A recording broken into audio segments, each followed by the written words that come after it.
جو نیک کام تم کرو گے وہ اللہ کو معلوم ہو جائے گا. اور زاد راہ یعنی رستے کا خرچ ساتھ لے جاؤ، کیونکہ بہترین زاد راہ پرہیزگاری ہے. اور اے اہل عقل، مجھی سے ڈرتے رہو، اس کا تمہیں کچھ گناہ نہیں کہ حج کے دنوں میں بذریعہ تجارت اپنے پروردگار سے روزی طلب کرو. اور جب عرفات سے واپس ہونے لگو تو مشعر حرام یعنی مزدلفہ میں اللہ کا ذکر کرو، اور اس طرح ذکر کرو جس طرح اس نے تم کو سکھایا، اور اس سے پیشتر تم لوگ ان طریقوں سے محض ناواقف تھے. پھر جہاں سے اور لوگ واپس ہوں وہیں سے تم بھی واپس ہو، اور اللہ سے بخشش مانگو، بے شک اللہ بخشنے والا ہے، رحمت کرنے والا ہے. پھر جب حج کے تمام ارکان پورے کر چکو تو مینا میں اللہ کو یاد کرو جس طرح اپنے باپ دادا کو یاد کیا کرتے تھے، بلکہ اس سے بھی زیادہ. اور بعض لوگ ایسے ہیں جو اللہ سے التجا کرتے ہیں کہ اے پروردگار، ہم کو جو دینا ہے دنیا ہی میں دے دے، اور ایسے لوگوں کا آخرت میں کچھ حصہ نہیں. اور بعض ایسے ہیں کہ دعا کرتے ہیں کہ پروردگار ہم کو دنیا میں بھی نعمت عطا فرما اور آخرت میں بھی نعمت بخشیو اور دوزخ کے عذاب سے محفوظ رکھیو. یہی لوگ ہیں جن کے لیے ان کے کاموں کا حصہ یعنی اجر نیک تیار ہے، اور اللہ جلد حساب لینے والا ہے.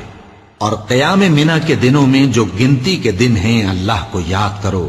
اگر کوئی جلدی کرے اور 2 ہی دن میں چل دے تو اس پر بھی کچھ گناہ نہیں، اور جو بات تک ٹھہرا رہے اس پر بھی کچھ گناہ نہیں. یہ باتیں اس شخص کے لیے ہیں جو اللہ سے ڈرے، اور تم لوگ اللہ سے ڈرتے رہو اور جان رکھو کہ تم سب اس کے پاس جمع کیے جاؤ گے. اور کوئی شخص تو ایسا ہے جس کی گفتگو دنیا کی زندگی میں تم کو دلکش معلوم ہوتی ہے، اور وہ اپنے معافی ضمیر پر یعنی اس بات پر جو اس کے دل میں ہے اللہ کو گواہ بناتا ہے، حالانکہ وہ سخت جھگڑالو ہے.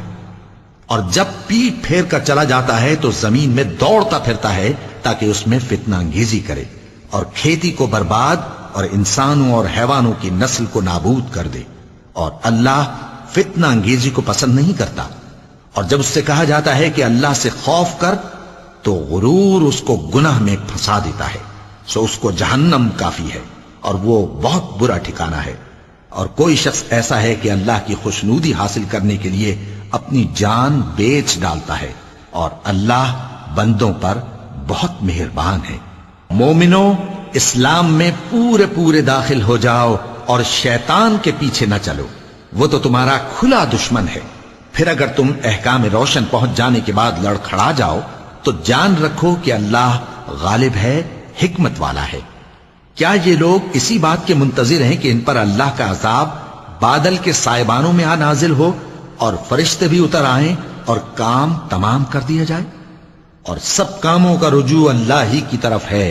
اے پیغمبر، بنی اسرائیل سے پوچھو کہ ہم نے ان کو کتنی کھلی نشانیاں دیں، اور جو شخص اللہ کی نعمت کو اپنے پاس آنے کے بعد بدل دے تو اللہ سخت عذاب کرنے والا ہے. اور جو کافر ہیں ان کے لیے دنیا کی زندگی خوشنما کر دی گئی ہے اور وہ مومنوں سے تمسخر کرتی ہیں، لیکن جو پرہیزگار ہیں وہ قیامت کے دن ان سے اوپر ہوں گے. اور اللہ جس کو چاہتا ہے بے حساب رزق دیتا ہے.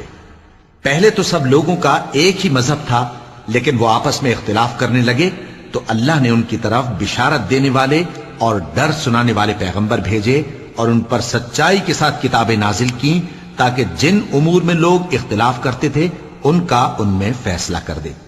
اور اس میں اختلاف بھی انہی لوگوں نے کیا جن کو کتاب دی